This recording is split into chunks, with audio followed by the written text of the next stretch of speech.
because I'm always the host and you come back. Thank you very much for doing that, because often I'm kind of silly and a bit of a goofball, but I'm getting choked up here. I'm so happy that you come back every week. You know who else comes back every week and sometimes, well, I was going to say sometimes gets me choked up. I don't know that it's gotten me choked up, but it has made me feel very warm and happy inside and grateful. And that is the fact that Martin Willis comes back. Martin Debunker Willis. Ooh, wow. That's the first time. That is definitely the first time anyone You're not has. A debunker. I'm just told me kidding. that. The only reason I said that is because you had a debunker on your show last week. But here's the funny thing. I commend you for it. I think that that's awesome because it's really important. And just to give people some background, people need to go listen to Martin's show. Was it just last week? Yes. Wasn't it? Because Yep. you had on the guy who figured out what the Chilean Air Force or the Chilean Navy infrared video was. And at first, we're like, does this guy really got it? What's going on? You were bold enough to interview the guy and talk to him and see how he came up with it. And Leslie Kane, who wrote the original story about the whole thing, came out and had other analysis by our good friend Robert Powell and others, and said, I think the Metabunk guy is right. Although she didn't use his name or right. reference the site, which she probably should have, because he was the first guy. You got to give credit where credit is due, and that's one thing I love about you, is that you do that. Well, thank you, man. And I did ask him the question you wanted me to ask him, and that is, why didn't he contact Sefaha before he posted his story? And basically, if someone wants to listen, I think he said something along the lines where, things get lost in email. He wanted to get going on this because he saw, the results were really solid. Mm-hmm. So all good. But, interesting guy. Not only that, the other thing is there are certain terms that we shy away from that we should not shy away from. And it's one of my pet peeves in this field. And debunker is not a bad term. Now, there are debunkers who don't really care about doing anything but explaining away everything. But debunking is something we all should be doing. I regularly do that. I always call Mark D'Antonio makes fun of me for calling him a debunker, and he tries to shy away from that. But he does debunk a lot of stuff, and that is a good thing. He is able to find explanations for things that are often prosaic and not anomalous. And the reason that is so important is the same reason it's important in science, is because once you cannot explain something away, that's when it's really important. And as good researchers, just like a good scientist, you got to work as hard as possible to look for answers, because then it's much more significant when you don't have an answer. That's right. I would call the debunkers pseudo-debunkers, the one that just make claims. And, it's just there are two sides of this, of this UFO field. And one of them is, the fringe side, and then one of is the pseudo-skeptic or pseudo-debunker side, and then everything else kind of falls in between. Right. I guess we need it all because it all is a part of the functioning this thing works. But, it's sort of a little bit along the lines of, and I hate to say this, probably going to get some mail about this, but a little along the line of the Roswell slides. Everyone went to action. And they cracked it. And, right. And so I think, this is just another situation. However, I don't think there was absolutely no ill intent when it comes to this Chilean, situation. None at all. It's just that, as you would hear Mick West say, the debunker, basically that he is very, very skilled in contrails. And debunking them. So that's how he got involved in this. He's been studying it for years. And so that's where he started. Well, I did an interview last night or the other night, it's going to air tonight, with Greg Bishop, Radio Mysterio. He's one of the speakers for the Congress. He's a pilot. and he looked very closely. And it was fun talking to him because he talked in detail about some of the things he looked at, aeronautical maps, stuff like this, at no-fly zones. He technically knows a lot more about communicating with the tower and all of these things I wouldn't know about. So it was interesting. And he had come to the same conclusion that he felt that the metabug thing was correct in his own research. So, yeah, that's something important that we all need to do. You and I get excited about some of these videos we talk about and think they look weird because we can't figure out what they may be. But many, if not all of them, could be explainable. We all make mistakes. We all have different expertise. And there's no doubt there are at least 2 or 3 cases that I've taken to people such as Mark and said, come on, dude, this is the real deal. And then they sit down and explain how I'm wrong in terms I can understand. And then I feel like, oh, not again. And then I got to get Mark in a headlock and give him a noogie. But, well, I got to tell you, he is sharp, and I want to make a case in point. On the way to Phoenix, a long drive to Phoenix, we were going along the desert, and my girlfriend snapped a picture just out the window at the desert landscape. Well, she sent me the picture, and there's this perfect disc-shaped thing in the sky, and I go, you got to be kidding me. I think I may even forwarded this to you. I'm not sure. Mm-hmm. But when I got to the conference, Mark D'Antonio was there, and I said, hey, Mark, check this out. And so he's looking at it really closely for a second. He goes, I think you might have something on your window. So I looked at the picture really closely, and I said, how the heck would you ever, where are you getting this? So I went out to the car, and I looked on the window, and there was a little tiny speck of grass that looked like, if you hold yourself back a little bit, it looks like the disc. That's exactly what he does. It's infuriating, that little son of a gun. He bursts our bubble. Yeah, that's a perfect example. So, here's to the real debunkers and debunking, and not the pseudo debunkers. You go. They're bad. But I even like some of them, to be honest. Like Robert Schaefer. He comes to the conference every year. He writes a thing where he talks crap about all of our speakers, including myself. Actually, he's pretty nice with me because I usually am not making bombastic claims. But he'll poke holes and stuff like that. But you know what? It's brave of him to come to the conference every year, and he does make a lot of valid points. He's a bit of a pseudo debunker because he makes a lot of invalid points. Things like although let's say the Phoenix Lights, maybe there is some sort of earthly explanation, but it was not A-10 Warthogs, which are like the loudest aircraft in the sky flying over these people's heads and them not knowing what it was. So stuff like that is a little silly. But, you have your time right now to get him back. Yeah. So he will, I'm sure he's going to be at the conference again. I think he even told me so. So let's see what else. Oh, for today, we've got, speaking of debunking, on the show today, we are debunking everybody's favorite case, Roswell, with one of the most eminent researchers. Maybe, dare I say, my favorite researcher when it comes to Roswell. And I have a lot of favorites. I mean, I love a lot of these Roswell researchers. But I really like Kevin Randle, who is our speaker today. And we're not really completely debunking Roswell. However, what I love about Kevin is that he is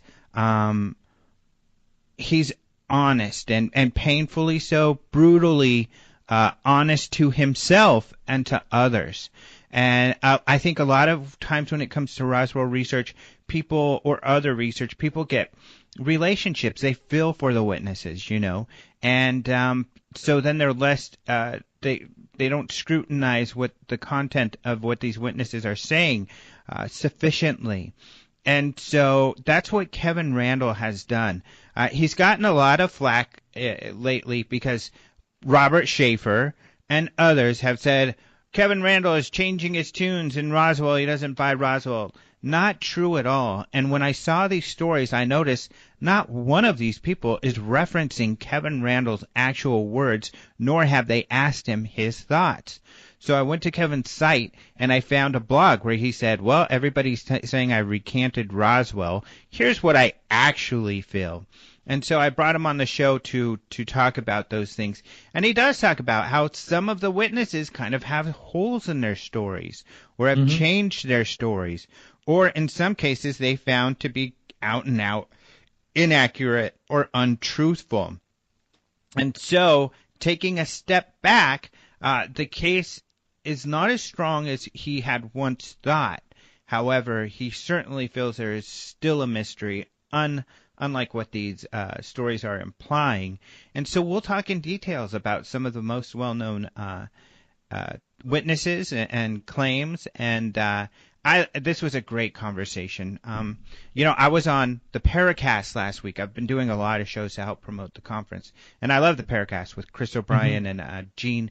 And they were kind of saying, this is Roswell closed. We're closing the book on Roswell. We had Kevin on, and that's what we did last week. And I was like, I don't think you can ever really close the book on Roswell. And I talk about that with Kevin. But an example being, we've talked a lot about Tom DeLonge, and he mentioned in these Podesta emails, I have exciting news that way too. He mentioned in these Podesta emails that, he's been talking to one of the generals who is in charge of the labs that Tom DeLonge says, because he must believe this, got the material from the craft that crashed at Roswell. He even implies in a Facebook posting that this guy may have told him that we have an alien body, that we retrieved a body. So, I mean, what's up with that? So there's an example that here's a new avenue of investigation, something that may or may not produce anything, but something to look at. So Roswell's not dead, and I don't know that it'll be quite some time, I think, till it's completely dead. I think. What do you think? I think, and I've mentioned this before in my show, that I think as time goes on, can you imagine if we don't have any solid evidence? It kills me to say this, but say in 100 years, if we don't have any solid evidence, as if it's just status quo the way things are now, where Roswell would have mystified and morphed, you just don't know what it's going to be like.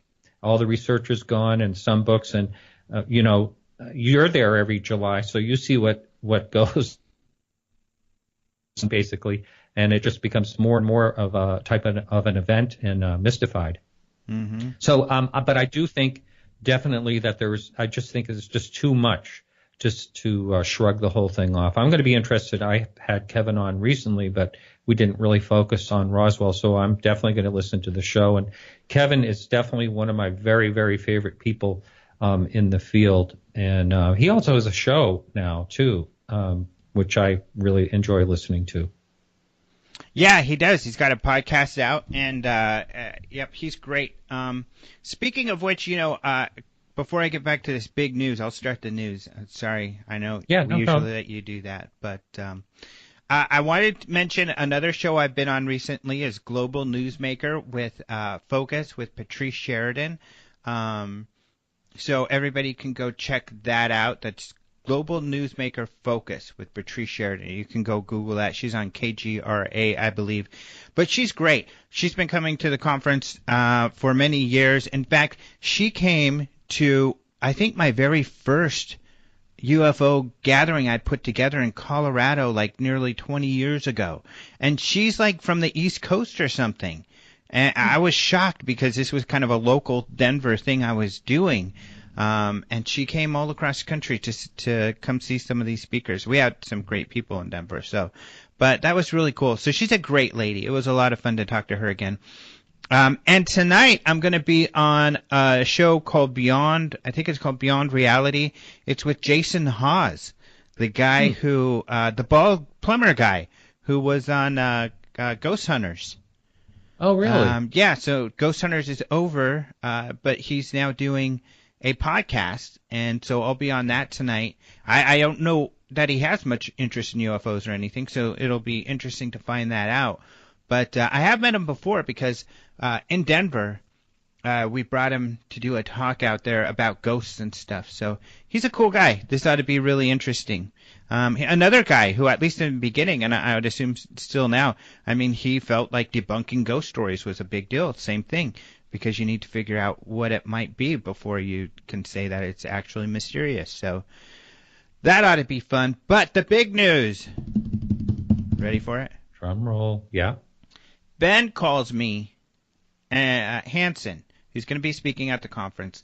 He's putting together his talk on president comments and UFOs because Obama, Clinton, Hillary Clinton all talked about UFOs on Jimmy Kimmel, Hillary Clinton, and other places. And he looks at their body language to figure out if they're telling the truth or lies or anything. And he's looking in details in the Podesta WikiLeaks and stuff like this. And he says, hey, you know that WikiLeaks that you're referenced in? And I'm like, what? And he says, yeah, you didn't even know this? And I was like, no. And he said, yeah, your story is in one of the WikiLeaks. So how cool is that? I know. I saw that on your Facebook. I was like, holy moly. And I think that you commented something rather comical about that. Yeah, he said something funny about it. Yeah, he was teasing you. Yeah. And we had speculated because when Jimmy Kimmel went on with Obama, Jimmy Kimmel had said something like, you're going to get analyzed, everything that you say here. People are doing that. And he was referencing Ben and Ben's work. And we know this because of a story in one of the major news outlets where this was highlighted. So, which is pretty funny. So we had, Ben and I had talked about who else is reading these. Do you think Hillary read it? Do you think Podesta read it and stuff like this? So this WikiLeaks is in regards to something I've already reported to all of you, which is that through the WikiLeaks, we see conversations between Podesta and Hillary's people where they were prepared for Jimmy Kimmel's questions about UFOs. And I hadn't poured through all of them because I got the gist and I saw, the theme. I should have looked further through because in one of these emails, it's really funny. So essentially, this email is forwarded to Podesta, and it's a conversation between Hillary and his people. And one of them says, okay, here's what I think essentially we should do with the UFO skit on Jimmy Kimmel. And this lady, Sarah Latham, she's a more, higher up, she's like, what are you talking about? Why would they want to talk about aliens?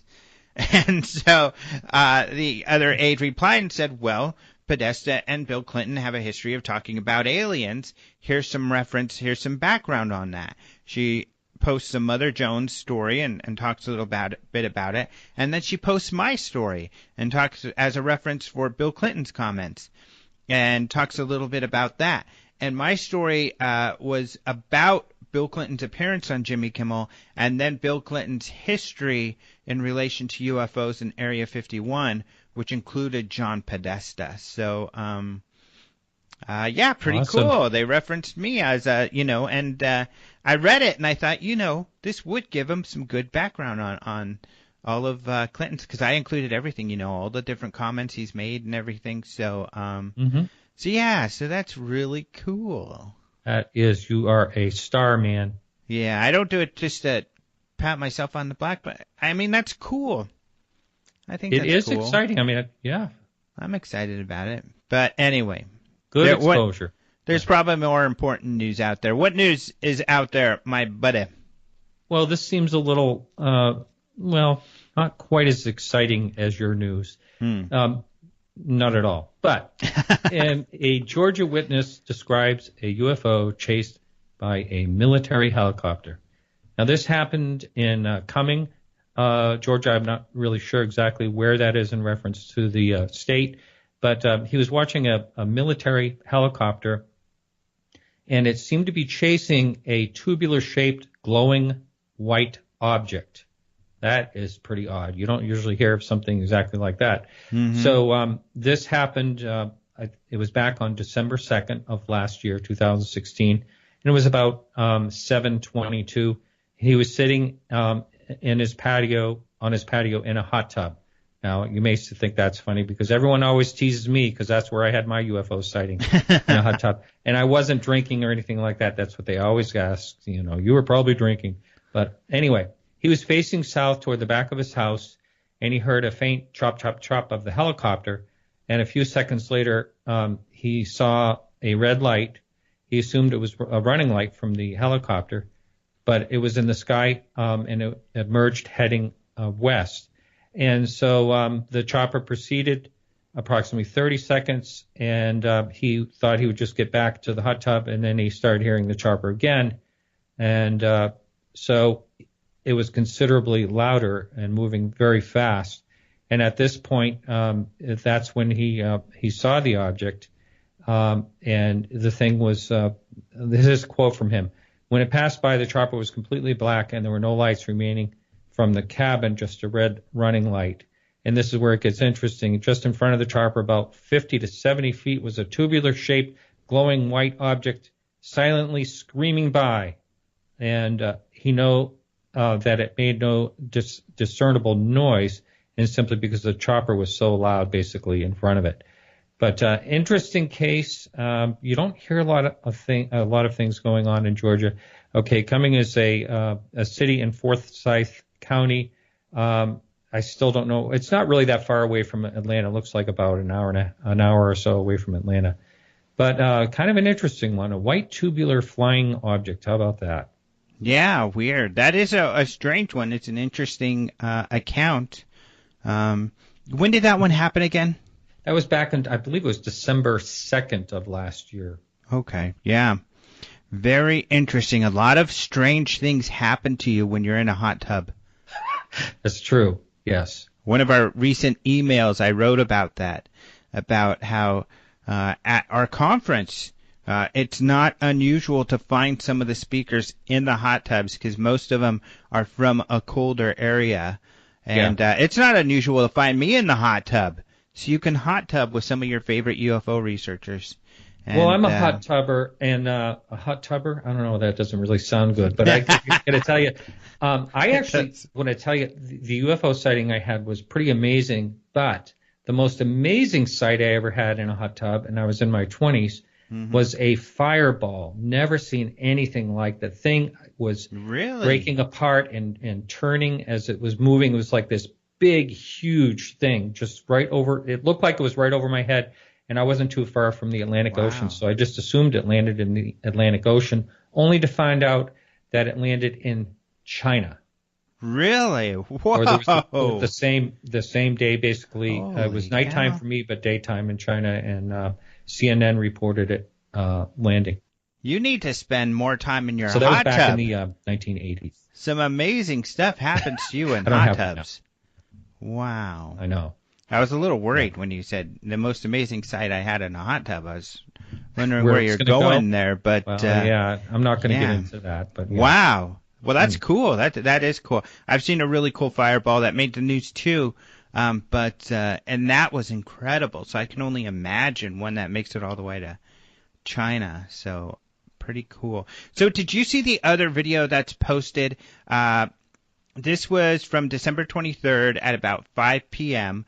This was in Canada and at Etsy's Bridge, where this guy videotaped a stationary light he said was making a growling noise, and then it quickly moved away.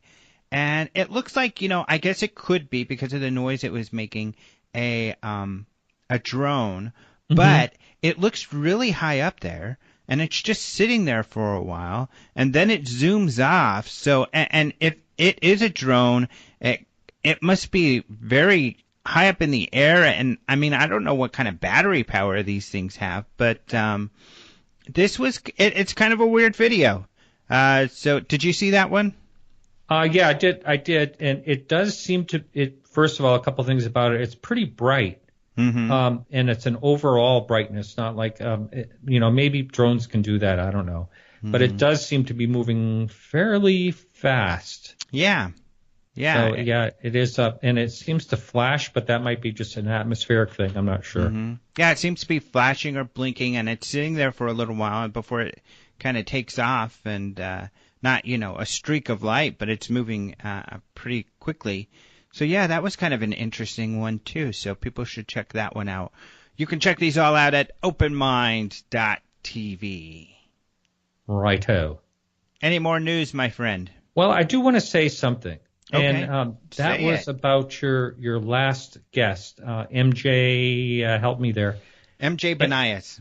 MJ Benias. What a great show! If the listeners have not checked that out yet, I strongly suggest it. It was between Greg Bishop and this guy. I think of two of my favorite shows I've listened to Wow. this year. Really, really good stuff. Yeah. Well, He was great. I had a lot of fun talking to him. He's someone I hope becomes more prominent in this field because I think he's a very intelligent young man. And I really liked it too. level-headed and well-spoken. Very, Yeah. very good stuff. All right. Well, we are out of time and running out of time. I'm running out of battery power, so we better go. Ooh. But thank you once again for joining us. And let's go ahead and see what Kevin Randle has to say. I am very happy to welcome back to the show Kevin Randle. Hello, how are ya? I am fine, and how are you? You're looking good, according to the picture I see here. Oh, yeah. Thank you. Yep, that picture does me justice. It was a sunny day at the Johnson Space Center where I got to do this media thing, and that's one of the rover things behind me. Well, I saw the NASA symbol back there, and I was Yeah. impressed. So that was pretty cool. But you have been pretty busy. I did the Paracast yesterday, and they said you were on it. And one thing they talked about was closing the book on Roswell, so we'll talk about that. But this article, I guess, or these articles have gone out about you, and they're claiming you're recanting or changing your view on Roswell. And however, I went to your site because none of these sites were referencing direct quotes from you. And I read you had written a blog about all of this. But I guess how did this all get started? Poor reporting. Jerry Clark had asked for a copy of the. Actually, I sent Jerry Clark a copy of the manuscript to review, just to see if I'd missed something as I was writing the book Roswell in the 21st Century. Mm-hmm. And then he said if I could get him a review copy of the book. I don't know why I can't speak this morning. A review copy of the book. He would do a review for it, and I know Jerry would either do a very good review, or he wouldn't. If he didn't like it or there was something wrong with it, he'd tell me and he wouldn't review it. So he did a review that came out in 14 Times that said, and the headline said Roswell recanted. Mm-hmm. And all I really had done in the book, I went back and I looked at it as a cold case, and I tried to review the evidence that had been presented and look at it from a somewhat skeptical point of view, but a more dispassionate point of view. What can I divine from all this information I have? And distilled it into the book. So I was trying not to promote the extraterrestrial case or the mogul balloon case or anything like that. I was trying to present the evidence so that the reader, whomever it was, would be able to make up his or her own mind about where Roswell went. And Jerry said, and it's kind of basically in the book, said that I had stepped backwards from the extraterrestrial as the ultimate, yes, that's definitely what it was. What I really kind of said is, I don't know. The evidence, when we look at it dispassionately, is fairly weak. All we have are some testimonies and a couple of newspaper articles and an FBI telex that doesn't tell us much. And looking at it from that point of view, it's just not the robust case that we had thought it was in the 1990s. And I say we, Don Schmidt and I, when we began our research or as we progressed to our research, it just isn't that robust. But a lot of the really good testimonies, the ones that were exciting because we're talking about alien bodies, have blown up. The witnesses were less than candid in what they were saying. They contradicted themselves in the course of their statements, sometimes in the course of a paragraph, sometimes in the course of a sentence about what it might have seen or what they didn't see and that sort of thing. So it really comes down to testimony that was gathered at best 35 or 40 years after the fact, and some of it much later than that. And that's really all we have is this testimony. We have looked for any documentation. And by documentation, I don't care whether it was a personal diary, a letter, something was dated from 1947. We can say, yeah, this thing mentions the UFO crash and the recovery of the craft and the bodies from somebody who was clearly in Roswell. We could put them in Roswell, something like that. A letter, a diary, a journal, anything like that. The closest we came was Inez Wilcox, who was the wife of Sheriff George Wilcox, who was involved almost from the beginning. Mm-hmm. I'm going to pause you. Sorry, okay. Just for a second. Something is brushing up against the microphone. Oh, that's probably my shirt. I shall unbutton my shirt and move my collar, so it won't do that anymore. Okay, thank you. Anyhow, the closest we came was a article written by Inez Wilcox called 4 Years in the County Jail. She, of course, being the wife, was the matron of the jail, so it was kind of a play on the words. And there was a one long paragraph in there that talks about the flying saucer crash, but it's undated. The article itself is undated. This was an addition that she wrote sometime later because it says right on it ad, or ad A or ad 1 or something like that. It's an addition to the original story she wrote. So when she wrote the original story, the talk of the alien creatures, the talk of the recovery wasn't that important, so she added it to her. So the only thing I could do, since Inez Wilcox was dead, and we had learned about some of the stuff, and we actually got the document from a granddaughter. The only thing I could do is find out when she died. If she died prior to 1980, that would be great, because then she couldn't have written the thing after all the information about Roswell came out. But she died in 1989, so we really can't say that it was not in response to the publicity around the Roswell case. And I think about, while you and I, when this story broke, may have not paid any attention to it, although we were interested in UFOs, and when I say broke in 1980, I remember seeing a copy of the Roswell Incident book and figured it was just the Aztec case repackaged. So I didn't pay any attention to it at the time, but the people in Roswell certainly would have noticed it because their town was featured prominently in it, and I think family members would have been interested in it simply because their family members were mentioned in the book. Mm-hmm. So it really didn't do us any good because we couldn't put a date on it. Mm-hmm. And that's the problem. We don't have anything like that. You would think in 1947, I understand that it was classified. I understand that people were told not to talk about it, but that's still, somebody's private journal or private diary. I just can't believe somebody somewhere didn't write something down that could be dated, but we've never found any of that. Mm-hmm. I was talking to a woman a number of years ago, and she said that they had a diary, and it was out in their back house not back house, but their storage shed in New Mexico. So I'm thinking I'm going to go eventually down there and search through this thing, and talking to Tom Carey about it, and he said, yeah, he'd talked to her as well, and they had actually been there, and the shed is filled with scorpions and snakes, two of my very favorite things. And they couldn't find it, and it just seemed to be one of those stories that we get that went nowhere. We were told about photographs that had been taken in 1947 by a rancher or somebody, and it turned out they wouldn't tell me the last name. The source for this wouldn't tell me the last name, but he kept mentioning the guy's first name. The guy's first name was weird enough that I thought we may be able to find it. And I went to the county assessor's office and asked if they could sort their records by first name, their tax records by first name. They said, yeah, they can do that, which they did for me. And they came up with 3 entries. 2 were service stations, and one was an individual. And Don and I went over to his house, and we chatted with him for a long time, and it turned out he didn't have any photographs or anything like that.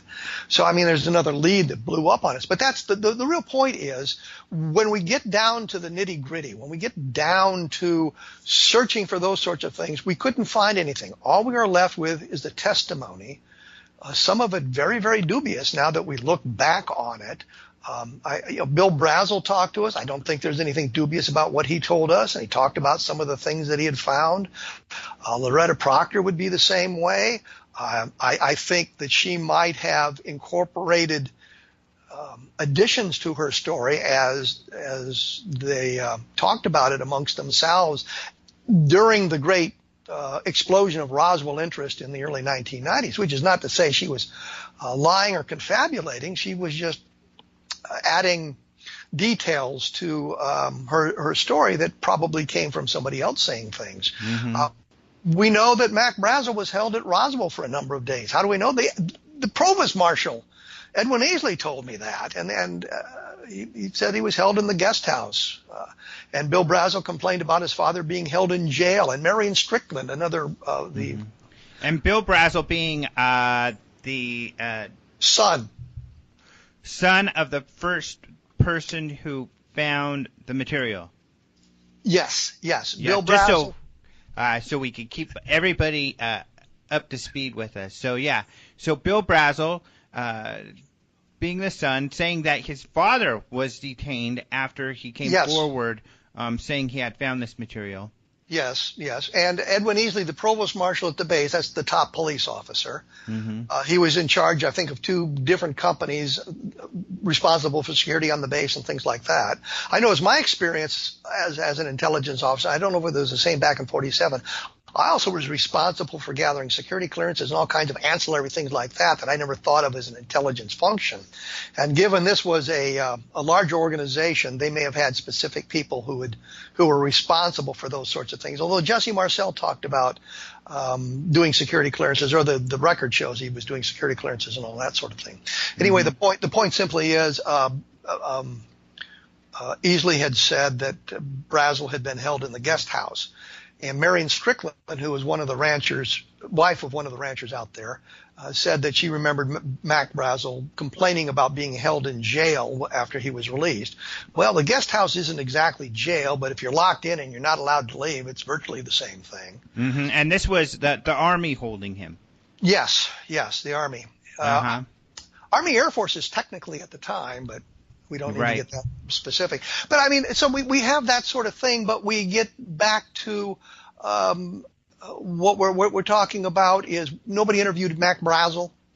He had died in 1963. We talked to the son, Bill Brazel, who has since passed away, and got a lot of information from him. We talked to Marion Strickland. So we looked at all of that sort of thing. And I mean, when we did these things, we either recorded it on audio tape or recorded it on videotape. So we have a record of what was said. But still, what we have basically is testimony, and a lot of it secondhand. I mean, Marion Strickland heard Mac Brazel talk about being held in jail, but she didn't observe him in jail. So technically, she's a secondhand witness. So when we get down to the bottom line in Roswell, where we are is we have testimony, but not the kind of robust testimony we wanted. Most of the people who talked about the bodies have been shown not to be telling the truth. The only one that I talked to personally that saw the bodies was a guy named Thomas Gonzalez, and he's about the only one that hasn't blown up in our faces. We've got others like Melvin Brown. The family talked about what he had told them, but again, it's secondhand testimony. Well, what did Gonzalez tell you? He just confirmed that he had been in Roswell in 1947, and he's in the yearbook, so there's no problem there. He was clearly there, and that he in the course of his duties on those days had an opportunity to see the bodies. I kept thinking of words, view the bodies, examine. Now, he just kind of glimpsed the bodies in the distance. And what he had done for years and years afterwards is make little carvings of them. And again, we can't date those, but I have pictures of 5 or 6 of them that he had made, and so we have a picture of that. But I mean, so there's a guy who firsthand witness to the bodies, but we didn't get a whole lot of information out of him. He said he was transferred off the base almost immediately after these events. You go back and look at the military records of the 509th Bomb Group, the guys at the base, and you see that their personnel, the number of people assigned to the base, didn't vary all that much between July of 1947, say August or September. But what we do find when we examine it more closely is a lot of people were transferred out and a lot of people were transferred in. So they're spreading the people out. There's a letter or a report by Edwin Easley again complaining that a large number of his military police have been transferred off the base after July of 1947. The problem is these guys were trained specifically in the security of the atomic weapons, and there weren't, that was the 509 was the only atomic bomb group in the world at the time, and there was a lot of things that went along to guarding the weapons that weren't normal MP functions, because it was kind of elite. So what they were doing was transferring these guys out and bringing in people, new people. So you see the numbers of MPs didn't change significantly, but the people assigned to the base changed significantly. So there was some of that going on.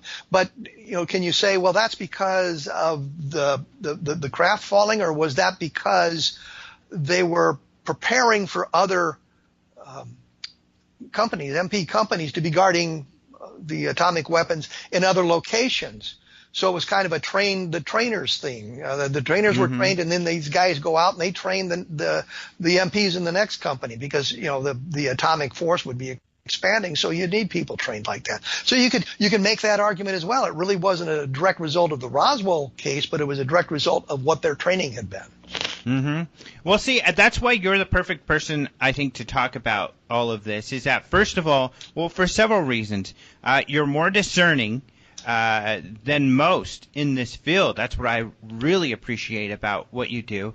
You also have this military background, so you can be able to identify whether or not these actions were unordinary or indicate something strange was going on, which you're in a position where you can explain like what you just explained. So you can say, hey, this isn't as weird as it may look for someone who doesn't know how this stuff works. And it could be just as weird as we think it is. It's just there is an alternative explanation that brought us right back into the mundane. Right. So I was going to say, it's like these witnesses that you have to be disciplined and not to get too emotionally invested or into what your relationship with these people, so that you can look take a step back and look at it and say, okay, now does this really give us any substance? Does this really give us a strong indication of something definitely happened? And others, I think, might not be as willing as you are to be able to say, hey, just because I like this person, I've got to stand back as a researcher or an investigator and say, what do I have here, though, out of what they're saying, and could they have made mistakes? And you have to be that careful with such extraordinary claims as are being made with this. The best example of that is Walter Haut. I mean, here's a really likable guy. He helped everybody out. I don't know how many times I was in some background. Sorry, the background on him. I was going to do that. Okay, good. Yeah, I just want to make sure, because I don't want listeners to get lost, because there's so many different people. But yes, there's like 1,500 players in this thing. But Walter Haut was the guy that issued the press release. He was assigned to the base. He's clear there. His picture's in the yearbook. He was the public information officer. He's the guy that wrote the press release, or released the press release, because he said at one time he wrote it, one time that it was dictated to him over the phone, one time that Colonel Blanchard, the base commander at the 509th, gave him the information. Anyhow, he was the guy that took the press release around to Roswell, and actually I think he phoned it in, literally phoned it in. He called the various media and read the press release to him over the phone. I think that's actually what he did. But anyhow, he became sort of the focal point. If you go to Roswell and you wanted to investigate the Roswell case, one of your first stops had to be Walter Haut. And he invited everybody in the house. They had a guest book in their living room that you would sign, say, keeping track of all the people who traipsed through their house, famous and infamous and unknown and known.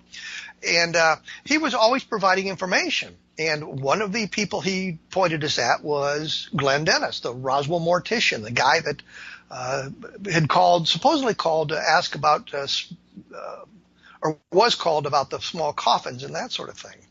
And he gave us a number of names like that. But those leads seem to have blown up. I don't think Glenn Dennis was directly involved. I don't think there was a nurse. He was the one that came up with the nurse who had said that she'd been involved in some kind of preliminary autopsy out at the base, and gave us a name, and we chased the woman for years. Never found her, and once we proved that the name he'd given us had never been a military nurse or a nurse in Roswell, he changed the name on us, blaming us for not remembering what he said. So, I mean, his story kind of blows up in that respect. Walter Haut is the guy that gave us the name. And I remember sitting in his living room and somebody told us about a mortician. And the first lead I had was that he worked at the library in Albuquerque. So I spent 2 hours in the library in Albuquerque talking to all the employees trying to find this guy.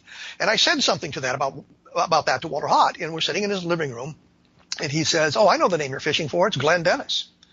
Well, obviously, we got to Glenn Dennis from Walter Hott, but if Walter Hott was being as candid with us as we thought, he would have never pointed us at Glenn Dennis, because it's clear that the Glenn Dennis story isn't true.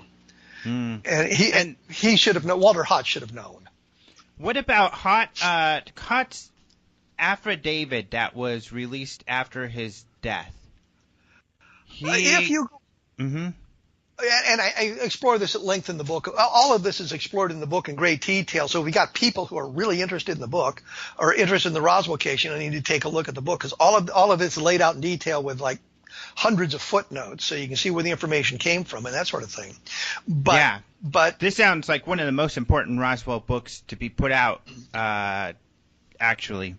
But Walter Hott, around 2000, Walter Hott had spent his entire life practically, after we learned about the Roswell case, saying, all I did was write the press release. All I did was issue the press release. That's my only involvement. I didn't see anything else. In fact, as I was doing the cold case review of information, I came across an interview that Walter Hott had done, actually the shooting script for an interview that Walter Hott had done in 1978 or 79, I think it was. And right in there, the director, the producer, or whoever is questioning him asked him about having seen the craft. And Hott says in there, I asked Colonel Blanchard about that, and he told me I couldn't see it.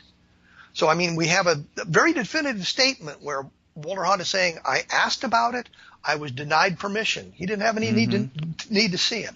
And he said to me, I don't know how many times, I didn't see anything. All I did was write the press release.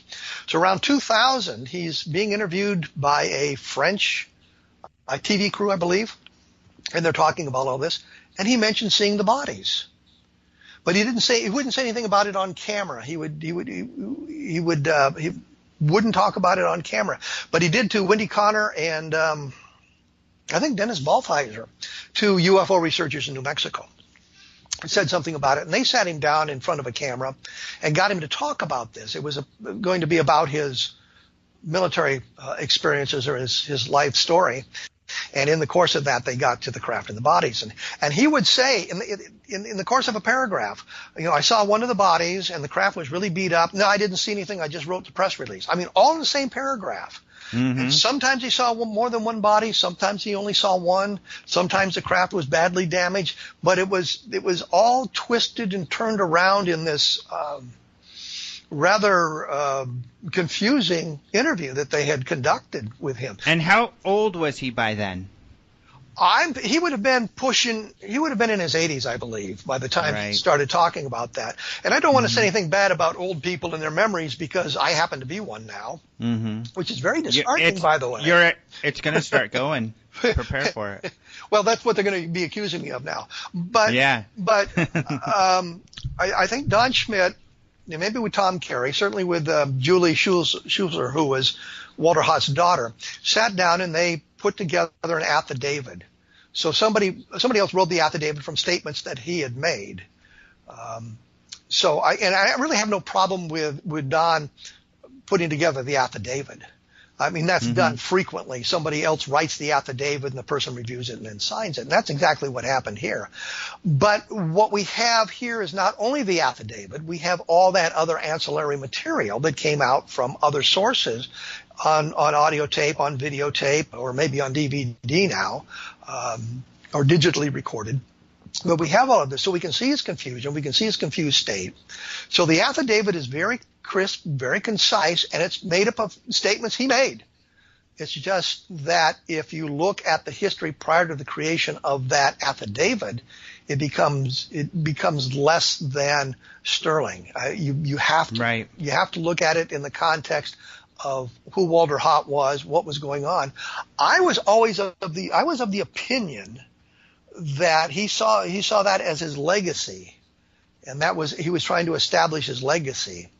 And I think that a lot of people kind of maybe are a bit, they don't acknowledge the the affidavit as important as it should be, because Walter Haut is making some pretty big claims. He saw a creature that had reptilian type of skin. He saw these bodies, all of this stuff that had previously not really come out. And I think a lot of people kind of are like, well, let's kind of put this aside. Just because it, like, as you said, it doesn't necessarily, it's dubious. It's very dubious. And that's the problem. And the information is already out there. It's not like he was giving us information that hadn't been talked about. Mm-hmm. If you go back and you read all of the materials, Len Stringfield did his status reports, which was basically stories of crash retrievals and that sort of thing. All of that information is out there in the public arena and mm-hmm. not hard to access. And in today's environment, it's even easier to access all of that information. So there was nothing that he gave us that was particularly new and spectacular. On the flip side of that, which is only fair to say, and I discussed this in a posting on my blog about the Walter Haut affidavit. I talked to a guy named Richard Harris, I believe, who had been a finance officer at Roswell in 1947. He's in the yearbook. Yeah, it's all verified. And he told me in the mid 1990s, long before Walter Haut talked about seeing bodies or anything, he told me that he had been in the hangar. And Walter Haut was in there, and Walter said to him, "Do you want to see the bodies?" And told him he'd just go through that door. Harris said he didn't want to, so he didn't go through the door. But the problem, and so this is a story that Harris tells me in the mid-1990s, and it is in conflict at that time with things that Walter Haut had said. I'm astonished that you would have the bodies laid out in a hangar and the doors wouldn't be locked. Mm-hmm. So that somebody just couldn't walk in, which is in essence what Harris would have done. The point simply is, here's a story told by a different source, unrelated to what Walter Haut had been saying all along. This suggests Walter Haut did have additional knowledge. So that's kind of the conundrum you run into. But the other thing you need to look at is, I interviewed him in his living room, and he had a bookcase, three shelf bookcase, and it was just crammed with books on UFOs. He had everything about UFOs in there. And so it wasn't as if he was a neophyte, as if he knew nothing about the Roswell case other than right. He had been assigned to the base in 1947, and clearly he was. So there you go. So you've got some corroboration from what Walter Haut says, but you have Walter Haut badly contradicting himself from what he had preached for decades. And then you have, in the course of discussing the bodies, you have him contradicting himself, saying that he'd seen them, and in the next paragraph saying, "No, I didn't see anything. I just wrote the press release." So mm-hmm. You've got it when the stuff about the bodies and the crash came out from Walter Haut, he was very confused. I don't know how lucid is the term I was searching for. Lucid he was when he was making those statements, because I hadn't seen him in the last few years of his life when he had began talking about that. And this is the time when my National Guard unit had been called up to go to Iraq and that sort of thing. So I was kind of out of the Roswell loop for a number of days there, a number of months, number of years there. Yeah. I had seen the one of the DVD, I think, that Wendy Connor had made. I did see that and noticed that he was highly confused during that, but that was really the only thing that I had seen, and I hadn't had any personal interaction with him after around 1999, and he died 5 or 6 years later. And the hard part is, another difficult part is, we all like to think that our memories are not fallible, and they make up kind of who we are when we reflect back on our lives and different things that happen. We rely on our memories, and it's kind of scary to think that if those are kind of malleable. But studies have shown over and over again, more and more so these days, memory is so fallible, and we are so easily prone to suggestibility and false memory that often details of what we remember. That's why people sit around the dinner table at Christmas and they remember things, and the kids are rolling their eyes and saying, we all do this with our parents. That's not what happened. and they're so certain of their version and you're so certain of your version. That's what makes memory and witness testimony, especially testimony that comes years after, difficult. Absolutely, absolutely. And the other thing is, and one of the things I've tried to do is the sinking of the Titanic. You had the witness statements, the survivor statements taken literally within hours of them getting to New York after the Titanic sank. And then you have their statements made 40, 50 years later.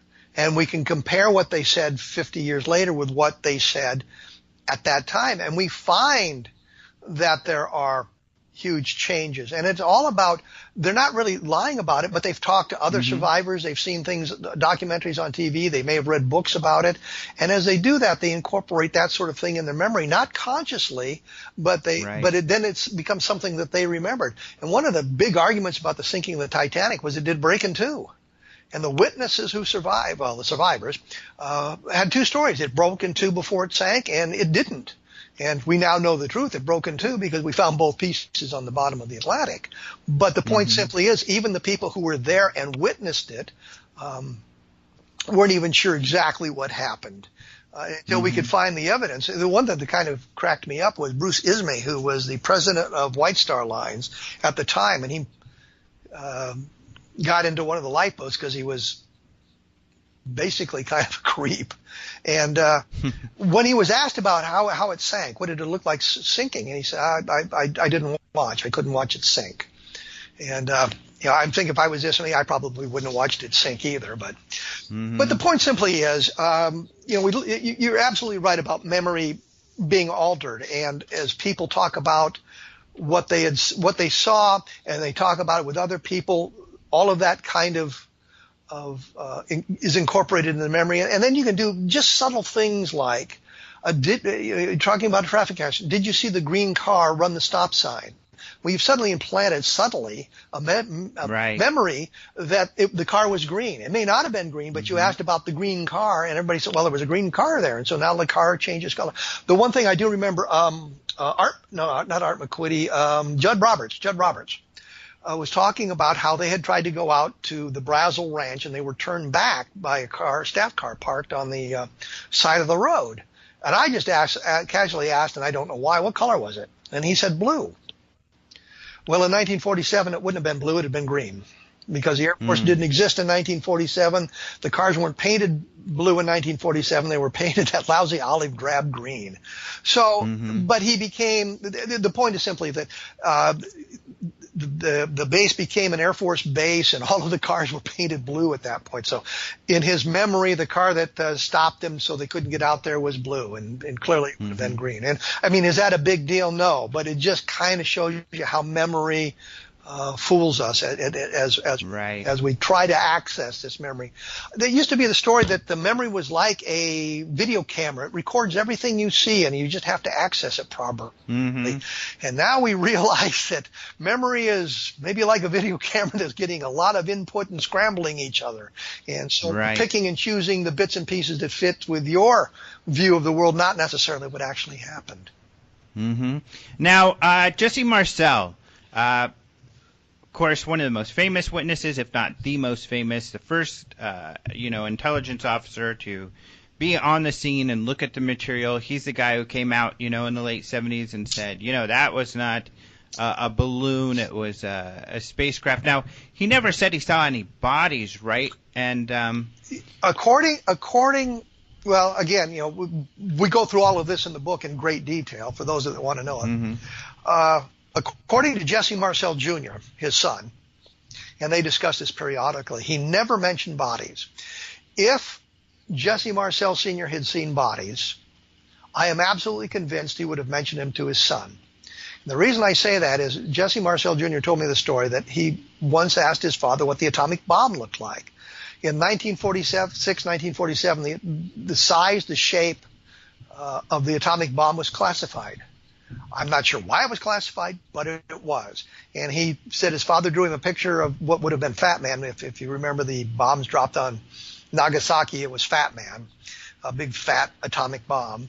And showed him it and then tore it into little pieces and set it on fire in an ashtray. So he that would be the end of it. So Jesse Marcel Sr. shared stuff with John that he wouldn't share with anybody else.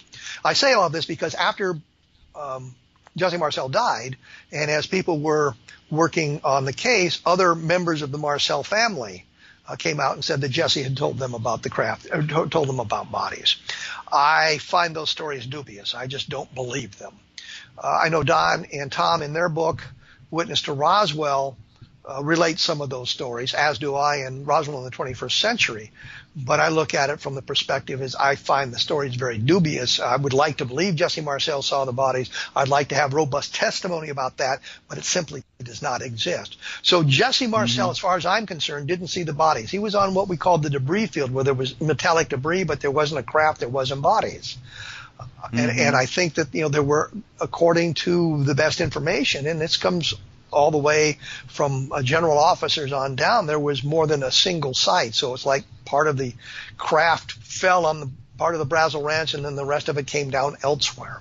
And that's where the craft and the bodies were. So Marcel didn't see those.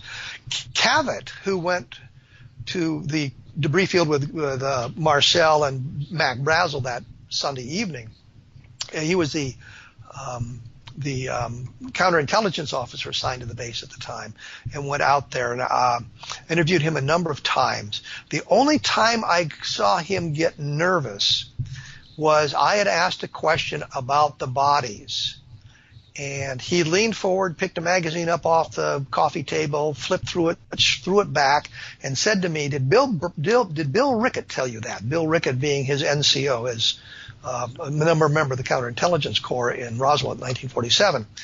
Bill Rickett tell you that? And I wanted to protect Bill Rickett because Rickett was still alive, and I knew Edwin Easley had passed away at that point.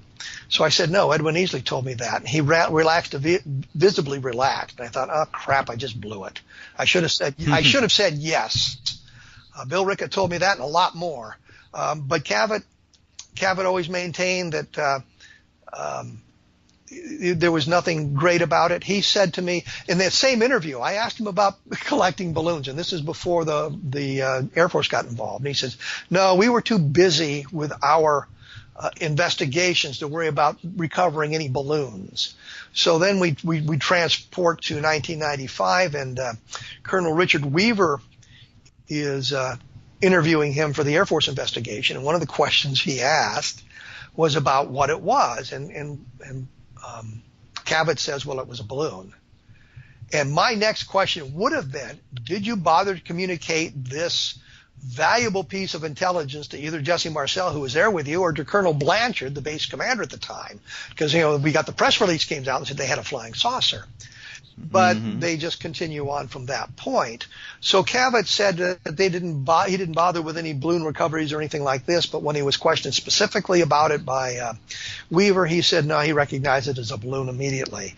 And to my way of thinking, if you believe the news reports from 1947 that what Bill Brazel said, Mac Brazel brought some of the debris into the sheriff's office.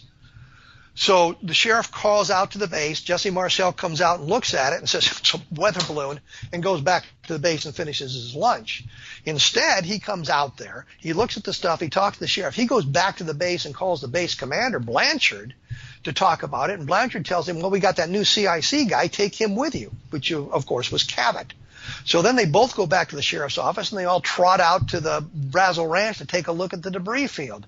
None of this makes sense if it's a balloon and the debris is in the sheriff's office. So we have problems with the explanations as well of what it was. What if it was a mogul balloon? Would that explain if it was a top secret, balloon related to a top secret project? Well, you have to divide this. The purpose of mogul was classified. The equipment And the launches in New Mexico was not classified. Even the name, even though they say, well, the name was highly classified and the people working on the project didn't know it. If you go back to Dr. Creary's diary, Dr. Creary leading the Mogul Balloon Project in New Mexico, in his personal notes written in 1947, I found 4 or 5 references to the name Mogul. Well, the Mogul equipment arrived, so it wasn't a big secret. They're using off-the-shelf weather balloons. They're using ray-wind targets that have been around for, I'll say, at least 2 years, because I know they were using them for artillery spotting at Okinawa during World War II. Weather bureaus use them all the time. The Albuquerque Weather Bureau, in fact, in a new article in the Roswell Daily Record in like July 10th, 1947, mentions that they were launching balloons with the ray-wind targets on it. There was nothing extraordinary about the balloons. The equipment was not classified. What they were doing in New Mexico wasn't classified. There was a story about it that appeared, I think, first in the Alamogordo newspaper, where they were doing their tests at Holloman Air Force Base, which was Alamogordo Army Airfield at the time. There was a story in the newspaper with photographs of them with the balloons.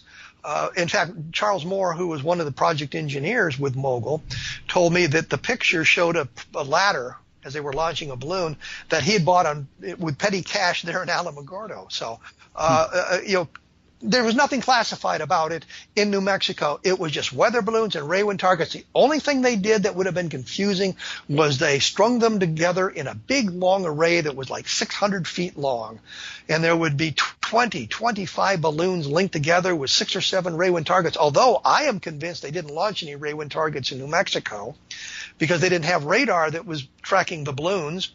So anyway, they didn't so there was nothing there that would have confused anybody. And when you bring in bits and pieces of the debris, you don't have this big field full of it to confuse you. When you bring in bits and pieces of it, you would have seen the balsa wood struts of the ray-wind targets. You would have seen the neoprene rubber of the weather balloons. You would have seen all of that stuff, and you'd have said, yeah, this is a weather balloon. I don't have time for this crap. And I'd have gone back out to the bay. Right. You know. So do you have any problems with Marcel as a witness? Because, of course, there have been questions raised.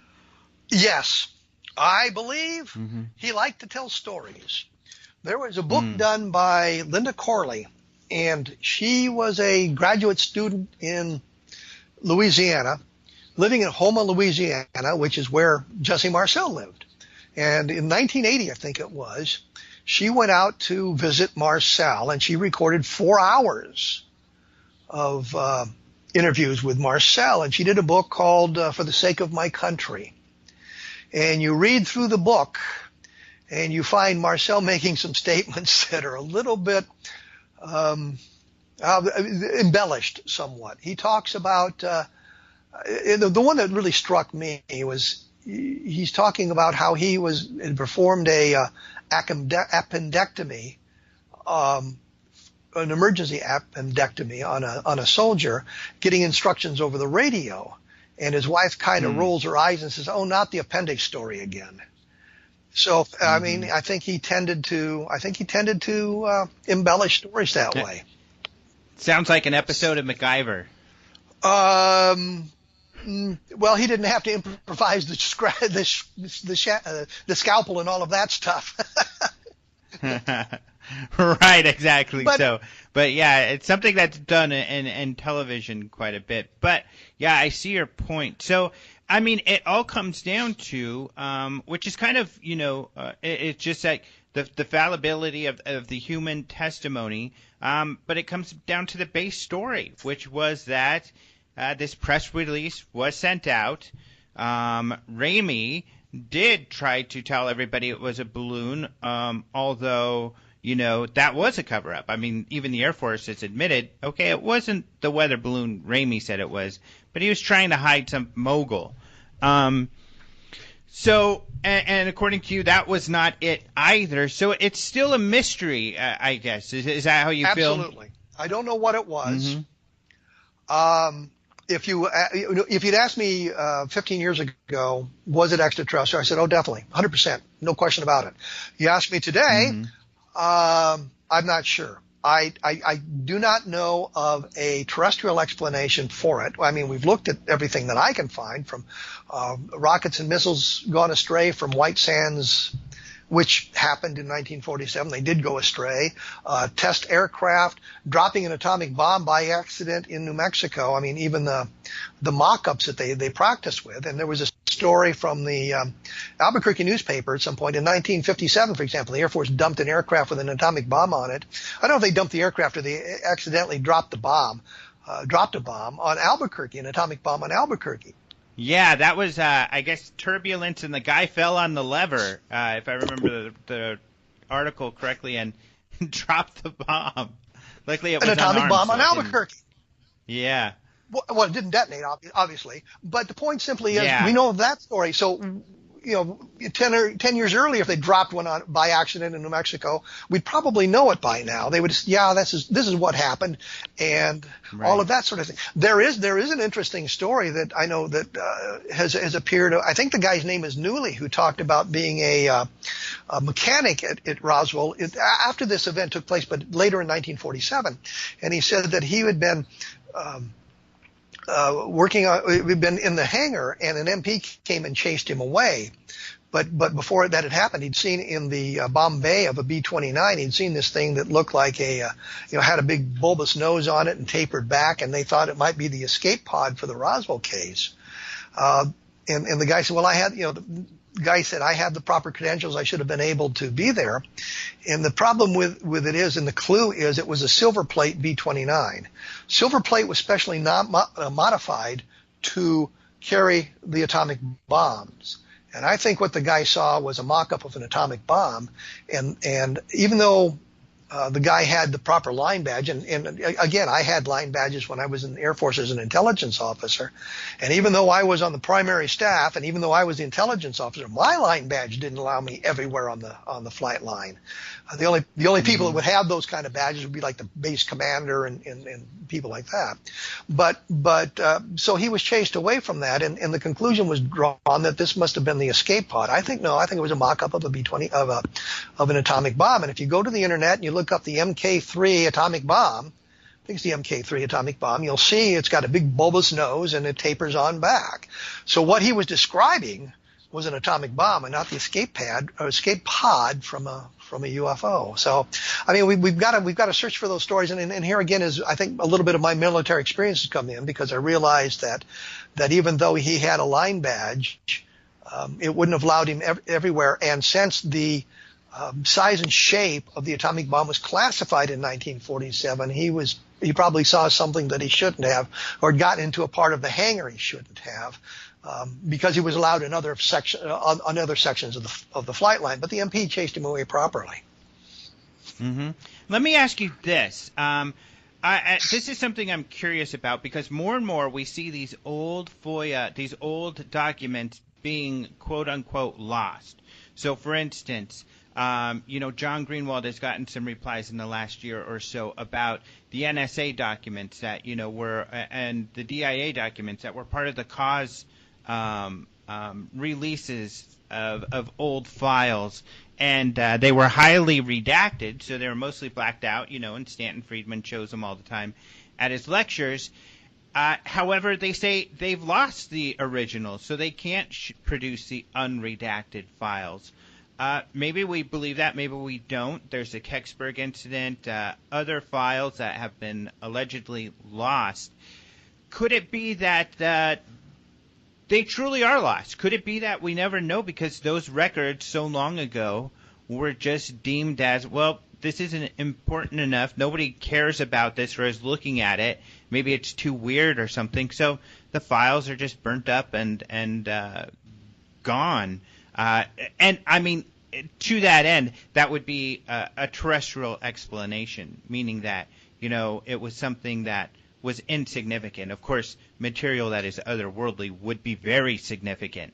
But if it's something like that, where it was just so trivial to them, they figured, let's just bury this forever. Is that possible, you think? No. Somebody would go to jail. Mm-hmm. When you're dealing with top secret materials, they have to be declassified. There are some secret documents that are stamped, downgraded at 3-year intervals, which means if it's a secret today, 3 years from now it'll be confidential, and 3 years from then it'll be for official use only, and then it'll be unclassified. And those documents are just routine documents. Top secret material is treated very, very differently, and what you have to do is, and I've destroyed many classified documents in my career as a intelligence officer, but for secret and above, you had to create a record of the destruction of that document. It had to give the title and the date, and I don't remember all what information you had, but you had to produce, and we would, there were pages and pages of these things as we were going through to destroy. We'd fill out page after page after page after page and destroy, 25, 30, 40 documents at a time. And we were getting, that sort of thing. So there's a record of the destruction. If it's a classified document and it has not been properly declassified, and there should be a record of that, and it's just simply lost, somebody goes to jail. You can't lose classified materials that way.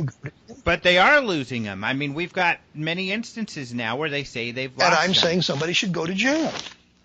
Unfortunately nobody has. I'm saying there should be a record of those documents. There should be a record of them somewhere. And I know that was one of the things when you say, somebody says, do you have a copy of X document? I say no. It was properly destroyed, and here is the record of its destruction. I personally destroyed this document. And I know I think with top secret, you had to have 2 guys on the sheet signing. I think for secret, you only needed one. You had to have one commissioned officer. If it was top secret, you had to have 2 commissioned officers, I believe, or maybe just 2 people with the proper clearances signing off on the documents being destroyed.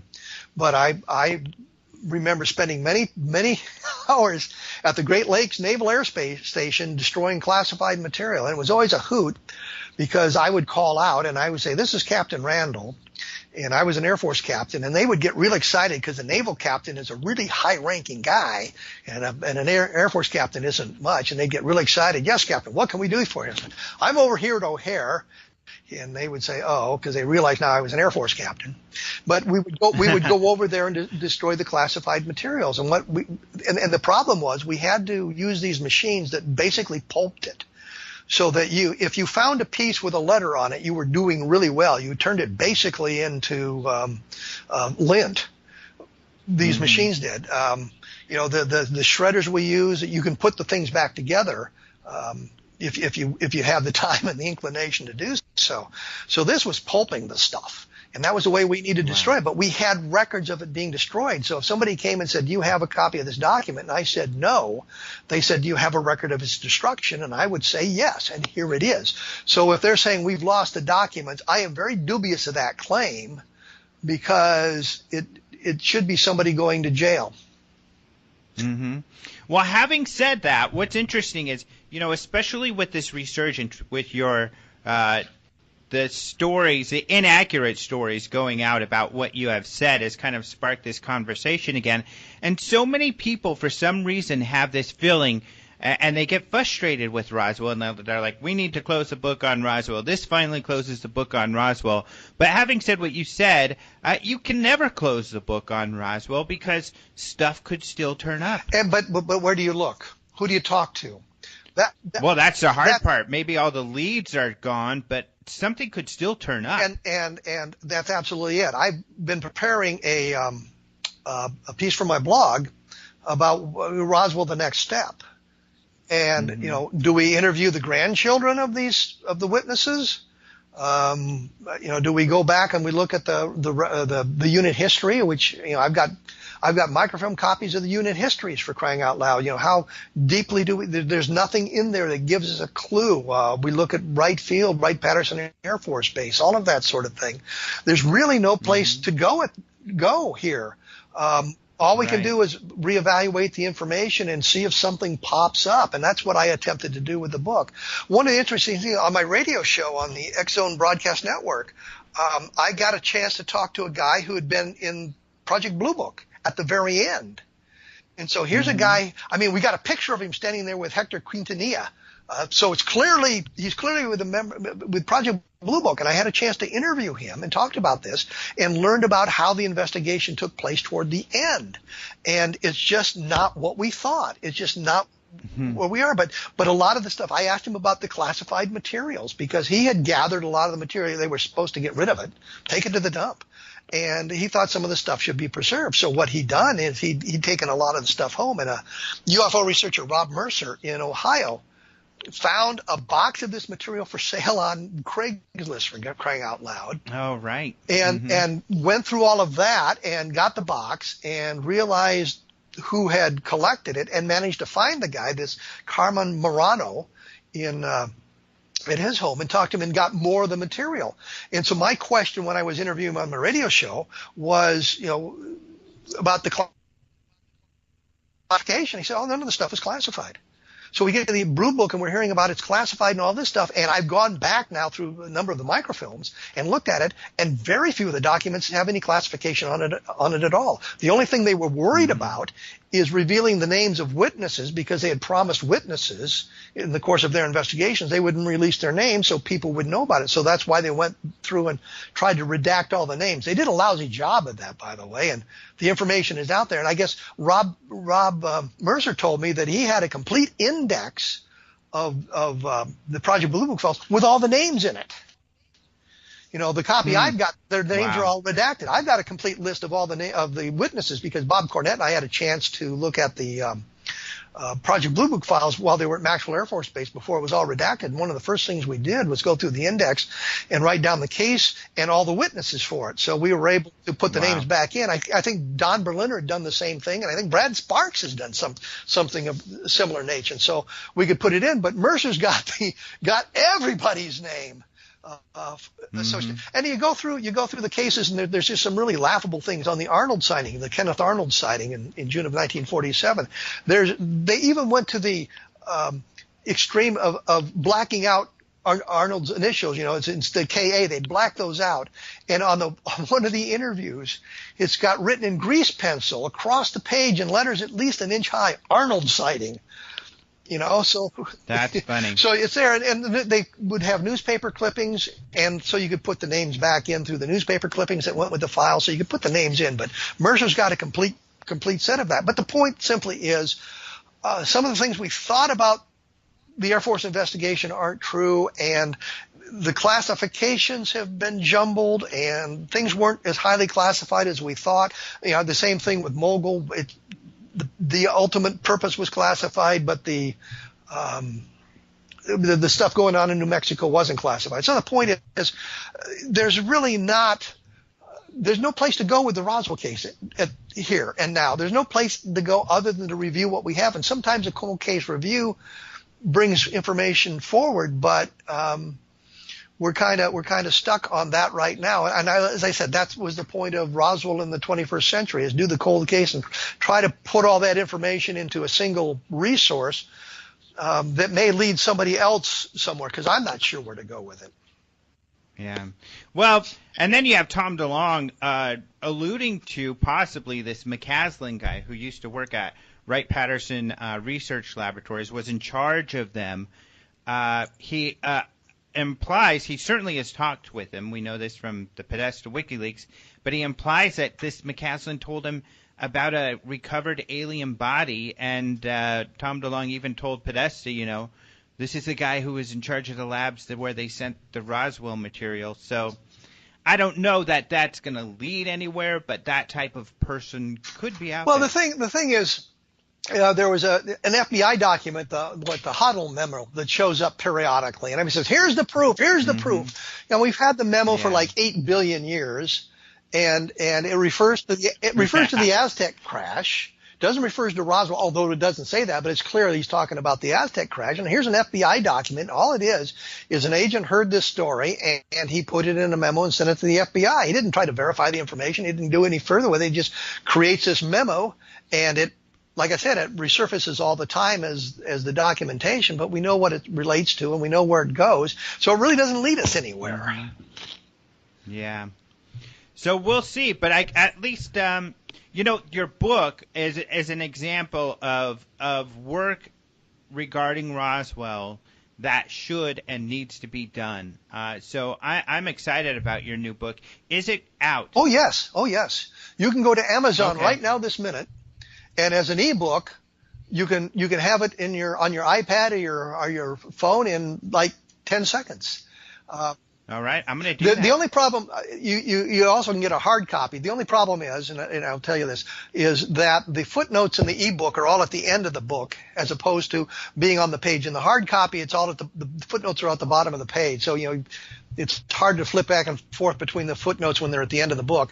The other thing is there's no index in the book, but I did do a blog. I did put an index on my blog. So if people want an index for the book, and it relates to the hard copy again, but it's you go to www.kevinrandle.blogspot.com and you just type Roswell index into the search engine, and it should take you right to the index for the book. So it's available as well. So there's an index available, but it's out and about, and people can access it immediately.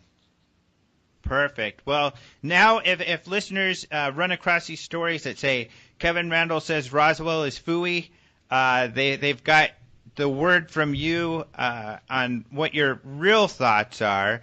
And I just can't believe, I don't know if it's been shocking to you, how many of these stories have gone out and not one of these people contacting you. Yeah, that's kind of surprising, and it's not like I don't have a large presence on the web. Yeah, you're very accessible. And that sort of thing, but nobody's ever bothered to ask me about that, and it's just sort of the headline that I think it came out of the Fortean Times and Jerry Clark's review, and if you read the review, it says basically, I'm not sure anymore that it's extraterrestrial. That's still a very distinct possibility, but the evidence isn't as robust as it once was, and that's where we are. And I've tried to put all the evidence in the book so that people can make up their own mind. Mm-hmm. But I still feel it's a great and one of the most important cases. I would imagine you still feel that way. I mean, even regarding other great cases, Rendlesham or here, the Phoenix Lights or others, Chicago O'Hare, we don't know that any of those incidents are related to extraterrestrials, but we know there's some sort of very strange occurrence that took place. Oh, absolutely.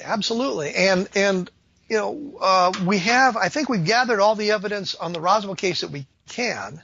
And so now we need to evaluate the evidence, but we also have to see how it ties into the rest of the UFO phenomenon and see if it relates specifically to it. I have heard somebody has an explanation for it that comes out of some kind of government secrecy, but I have not seen the evidence for that. So I don't know exactly what that might be and where it might lead us. And it might lead us to the extraterrestrial for all I know, but we don't have that. But there might be something out there. But at this point, I'm just not sure where to go and what to do with the Roswell case. And I guess my last question, because just for any people who are curious, and I know your answer because a lot of these people have said, a secret Japanese test where they floated something over here and they're little Japanese people, or that there were, it was Nazi, or that it was Russian and there were these Mongoloid people in them, stuff like this. I mean, none of those have much veracity to them. See nothing that takes us to Roswell. I mean, we can find, if we go through the records, we go through the information that we have, we can find the reasons to discount that. If the Nazis had some sort of flying saucer, it would have gained complete air superiority immediately. And things like that, it just doesn't make good sense. And the documentation is very, very weak on that, to the point of being nearly non-existent. I know argument erupted on my blog a year ago about it being a Tu-4, which is a Tupolev bomber the Soviets had created, which is basically a B-29. During World War II, I think four of them had landed in the Soviet Union, so they had four complete B-29s. And they duplicated it right down to its rivets. So they designated it Tupolev 4, and somebody said, well, it was a Soviet B-29 that they'd flown to Roswell to prove that they had the capability to reach the interior of the United States. And you go back through the records and you can find, well, that's just simply not true. It's not even an interesting theory. It's just nonsense to clutter the landscape for 10 or 15 minutes. Right. I guess by internet trolls, we would say. And, but I mean, we try to look at that stuff and tried to look at that stuff to see if there was anything that was viable there. And we just never found anything that was viable. The closest anybody came was Project Mogul. And I think the evidence, the documentation rules it out. But that's my opinion. And every time I say that, I end up hearing from all the skeptics and the debunkers telling me why I'm wrong on that. And so they don't bother to write because I know I'm wrong, so just leave me alone. But the documentation pretty well rules it out. So, you know, kind of there we are. We're left really with no explanation for what it was. And you can use that as a springboard in the extraterrestrial if you want. I don't really want to do that, but you know, my inclination is to suggest it may well be extraterrestrial, but the evidence isn't there to prove it. Mm-hmm. Well, great. Thank you so much for coming on with this conversation. This is a lot of fun. And, you know, I immediately want to, we haven't even mentioned that this is an anniversary for the event. Yes, we have. It's the 70th. Yes, we did not mention that. And I'm sure they'll have a big festival in Roswell and a lot of people will go. Yeah, I'll be there speaking, but you haven't been to Roswell to do a talk for quite some time. I haven't been since 2012. Yeah, that's too bad. You should be there every year. If they invite me, I would make an endeavor to go, but unfortunately my health might prevent me from getting down there. So, oh no. It's nothing deadly. It's nothing, it's nothing fatal. It's just that it's very difficult to travel long distances. Oh, no. All right. Well, I hope you feel better, and we'll be in touch. Hey, be sure to be in touch, for crying out loud. Will do. I'm at your blog a lot, so I feel like we're in touch frequently. Well, I go to open minds frequently, too, so we're even on that point. All right. We'll talk to you later. Okay, thank you. Thank you so much to Kevin Randle for joining us once again. I think that this analysis of the Roswell situation is very, very important and interesting. I still feel, like I talked about with Kevin and Martin and the guys on the Paracast, Gene and Chris, and oh man, there was another guy on there and I forget his name right now. Great guy. But that the Roswell case, is maybe there's lulls, but it never seems to go away, and not because people just keep rehashing old stuff, but because sometimes new discoveries or new things do happen. And so then you have to review it again. And that's not a bad thing. So a lot of people get really tired of hearing about Roswell, and maybe you're one of those people. But hopefully we gave you an example of how you never know what's going to happen. I mean, we talked about these Tom DeLonge things. Who knows if there's something there? Only time will tell. So we'll see. Anyway, thank you very much to Kevin. Be sure to check out his blog. It's called A Different Perspective, and you can just Google Kevin Randle, and you'll be able to find it. Really great stuff. Very interesting. When he covers something, he's going to put kind of a filter on it that is very critical, which is important.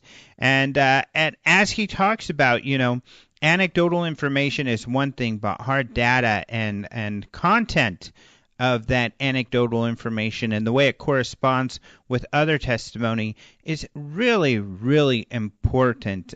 First, for the veracity, but second, to also really get a good idea of what the heck happened. If you don't have a narrative that is consistent among your witnesses, how can you really,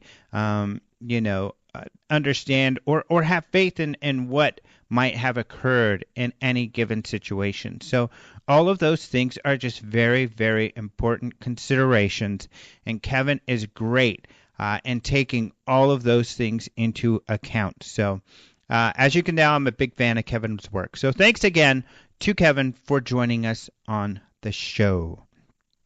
Thanks also to Martin Willis. Like I said, you can listen to him with, I always forget the name, and I just am too forgetful. But the Metabunk guy, the guy who wrote the story about the Chilean craft, be sure to talk or listen to Martin talking to this gentleman about that. Also, I occasionally do other podcasts. I get busy with creating or posting news and stuff like that, so I'm not always able to. But especially this time of year, I want to help promote the UFO Congress and all of the great speakers that we have.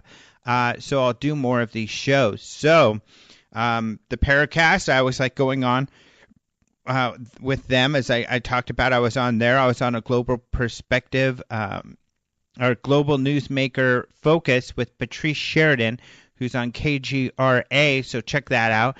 And then also airing tonight, I was talking with Greg Bishop about this Chilean case and more in the UFO Congress. Greg Bishop will be a speaker at the Congress, and I'm very excited about that. And also, we talked about all of this stuff. So I really love talking with Greg Bishop. As you heard Martin say, he's one of his favorites. And so it's going to be great to have him at the Congress as well. So check those programs out when you get a chance. Otherwise, thank you so much for joining our program every week. Right now, I don't have anyone slated for next week, but that'll probably change. I'm sure I'll get someone on. Like I keep saying, I keep warning you guys. I know this time of year it gets a little dicey for me because we're so busy with the conference. It's only a few weeks away, February 15th to the 19th, and so we're just so swamped with getting prepared for that sometimes it takes sometimes I need to spend more time on other people's show than working on my own. So I can't guarantee we'll have shows from here until the Congress, but we'll probably have one or two still. But I do my best because there's always so many great people to talk to and so many interesting topics to cover. So I just want to give you that warning. As for the Congress, a lot of exciting things going on.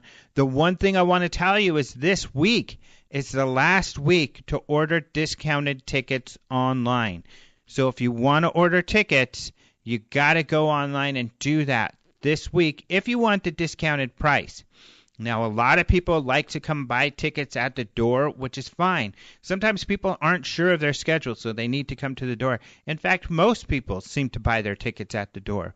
But I just like to, like I always do, I give you guys a heads up on everything. So I want to give you all the heads up that this week is last chance to get the tickets at the discounted price. We've got a great crowd coming. We've already got a lot of media attention. We're going to have people from TMZ there. I'm not sure if it's going to show up on their regular TMZ, but they're doing a special kind of other program. People Magazine, Now This News, if you've heard of that. A lot of the local news channels, and I'm hearing more and more from different news agencies on a regular basis. So as usual, we're going to get a lot of coverage from mainstream media as well. So that's always fun and exciting. I know I'm forgetting a few others, but that's always fun to have those cameras around and have them interviewing people and getting them excited to talk about some of these very credible people that will be speaking, people like a professor from Norway, on their decades-long investigation, or people like a neuroscientist talking about alien abduction, for goodness sakes. What's up with that? Some colonels. And then, of course, we have people like Yvonne Smith, a therapist, and they're always really excited in this. We have crowds of people in the morning and the evenings that come into these group sessions with Yvonne where they share their experiences. And that's always very popular. And it's amazing how many people get involved with that. And I think that's always shocking that it's not, one-offs. It's not just one person here or there that is seeing something they can't explain, nor is it just one person here or there that is having experiences where they believe, they've maybe been in contact or met something from elsewhere. It's hard for people to get their mind around, but there are a lot of people that feel they have these experiences, a lot of them very credible people that, we would take seriously given their credentials and demeanor had they been speaking about something more prosaic. So It's always a lot of fun. The media is always really interested. And thus far, the media we've talked to, is interested in the topic, not just in teasing and stuff like that. Also, for the film festival, we have a lot of great films. This is really interesting. I want to talk about one of these films that we've got in the film festival. It's with Major Ed Dames. Now, he was, the CIA released all of these files recently. They were actually files that are mostly already out there. In fact, these were accessible through a computer system that they had in Washington, but you had to physically go there to get to these files. Somebody who contributes to OpenMinds.tv often, Shepard Johnson, had actually written a story about this and taken some pictures, and we got those on the website. He wrote about this computer system like last year, and now finally they've put all those files online. So it's a lot of files we were aware of, but the news is really picking up on this Stargate program. Something John Alexander knows very well, the colonel who will be speaking at our conference, these remote viewers who remote viewed things for the military. It's like a psychic gift they think everybody has. And Major Ed Dames was one of those people. And he and others, we had Joe McGonigal, who I think is probably, one of the most credible people that was in that group. Ingo Swann was the psychic who helped start this group. And all of these guys have been asked to remote view UFOs, and they see aliens, and they think there's an alien presence here. I mean, they believe some pretty wild stuff. And they believe this because of information they feel they received through this remote viewing. So it's really wild. I don't even know what the heck to make of this. But one of these films that we're going to be showing at the film festival, and you'll be able to see this at the UFO Congress website, you'll be able to see information about it this week as we put up the people who will be part of the film festival. But this is interesting. It's Major Ed Dames talking about his findings this way, UFOs and ETs and stuff like that. So it's just fascinating that these remote viewers feel like they've obtained this information. Government, military remote viewers. The world is a strange place, people. It is flippin' weird. I don't have to tell you that. Just turn on the TV and you'll find that out in a heartbeat these days.